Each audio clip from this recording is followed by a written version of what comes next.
90 тысяч беларусаў памерлі ад каранавірусу. Пра гэта заявілі кіберпартызаны. Гэтая лічба даецца за перыяд 2020-2022 гады. У той час, калі афіцыйная лічба, якую называла Мінздароўе, 7118 человек. Здесь нет вирусов никаких.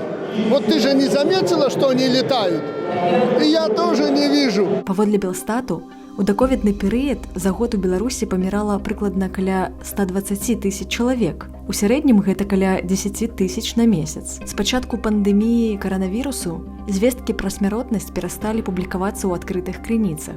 Гэта ўскладніла падлік памерлых ад каранавірусу. Кіберпартызаны апублікавалі новыя лічбы смяротнасці ў Беларусі. Каранавірус як прычына смерці пазначаны ў дакументах больш за 22 тысячы разоў. Гэта ў 3 разы больш, чым афіцыйныя лічбы Мінздароўя. Залішняя смяротнасць у Беларусі за 3 гады склала больш як 90 тысяч. Для параўнання, у Чэхіі з прыкладна такой жа колькасцю насельніцтва залішняя смяротнасць за 20-22 гады 49 100 чалавек. Штосьці павінна было адбыцца ў краіне такое, каб быў гэты скачок.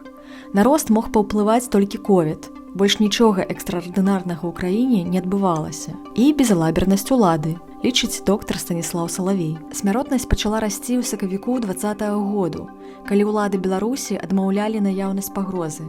Сцвярджаецца, што ў снежні 2020 году памерлі амаль 18,5 тысячы чалавек. Гэта на 8 тысяч больш, чым звычайна ў месяц. Пік быў у кастрычніку і лістападзе 2021 году. Ковід-дысідэнцтва каштавала Беларусі амаль 60 тысяч жыццяў, выказаў меркаванне доктар Станіслаў Салавей.